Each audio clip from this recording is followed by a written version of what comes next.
Jamil, can you tell me a little about your airplane? Absolutely. How are you, Ken, today? I'm great. Awesome, awesome. Well, this is a Broussard. They call it the Le Broussard. It is kind of like a version of the Beaver. So they call it the French Beaver.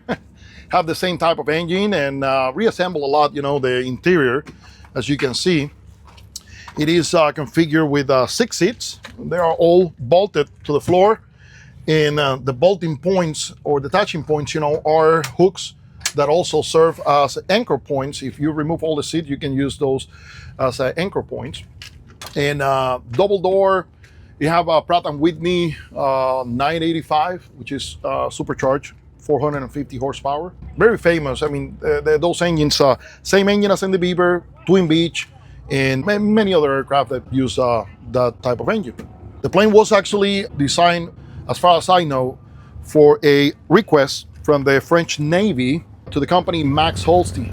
It was intended to be used as a utilitarian surveillance type of plane. So it actually incorporates a lot of basic features, that you might want to look inside, and see what I'm talking about. Like in this, for this instance, those are mounting hard points that you see there. There are hard points for stretch chair, the old style canvas stretch chair, and one side of the handle goes in here. The other one get hole, in here with some type of harness. There is another one on the bottom, so you can carry 2 stretch chairs. There was also a coffee, for what I've been told, a coffee and a wine carrier that it's made out of glass that goes in this corner. Hard to find, but that's also standard. And believe it or not, that's a fresh water tank. And you have a water spigot on the bottom. And in the event that you lost, your fuel cap, you have a spare fuel cap in here. There is a big trunk in here that you can carry all kind of stuff. My wife loved that because when we go out, obviously she can buy anything that she wants. And I just recently did this upholstery because with time, it fade out and get damaged. This is supposed to be a first aid kit that gets mounted in here.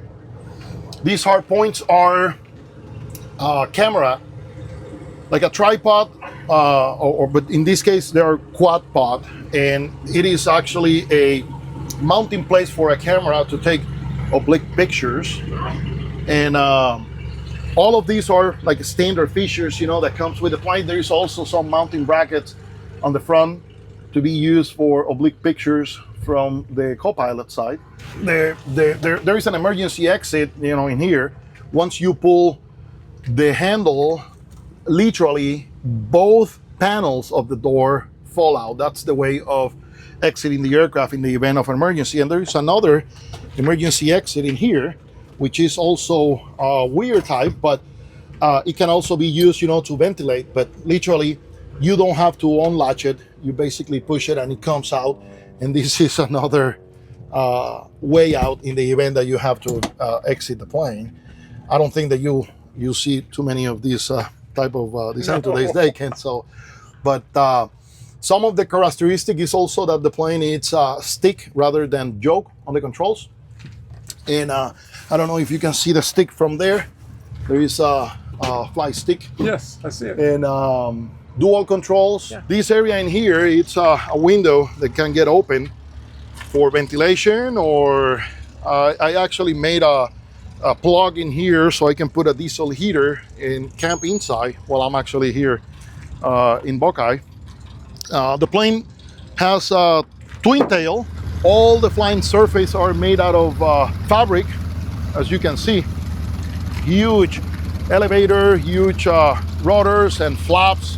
The plane maximum gross weight runs around 5,900 pounds, 5,900-ish pounds. You can carry a maximum of 110 gallons with a burn rate of 22 gallons an hour to 24 gallons an hour on normal cruise.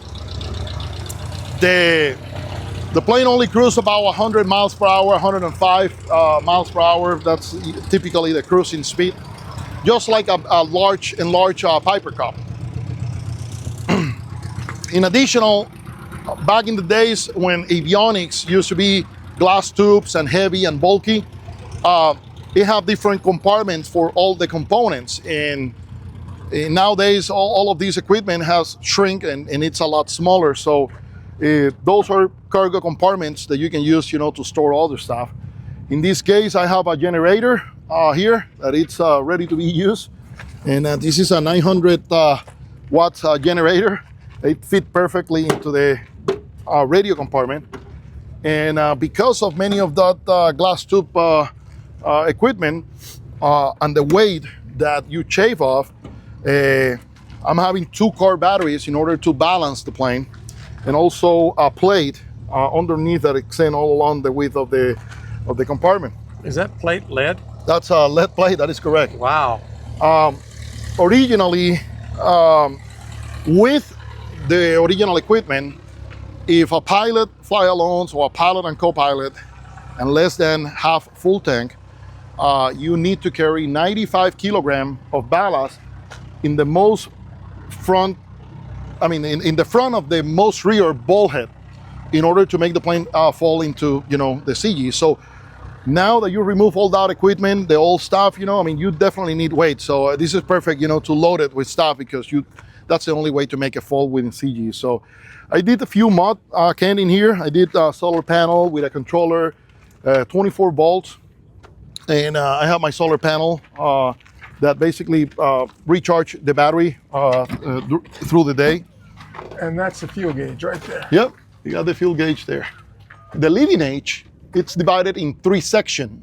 I don't know if you can see this pattern of screws. There are sections of about 4 to 5 foot, and they can actually be dismantled, and you have access to the wing, which there are some cuff or stall leading edge that you can install on it. I'm looking forward to install mine on the next annual. It supposedly increase a huge number in performance, when it goes, into speed and into flight slow.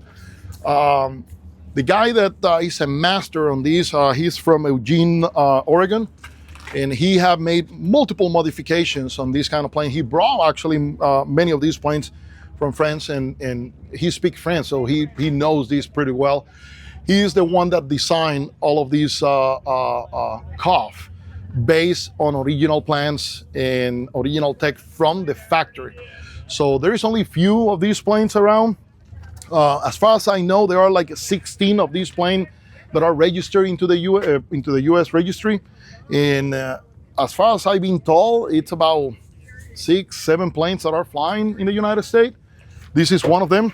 It has a 985 Pratt & Whitney engine, radial, 9-cylinder. This engine is 450 horsepower. It's supercharged. The original design of the Broussard did not have cowl flaps, so they were having a lot of problems with overheating.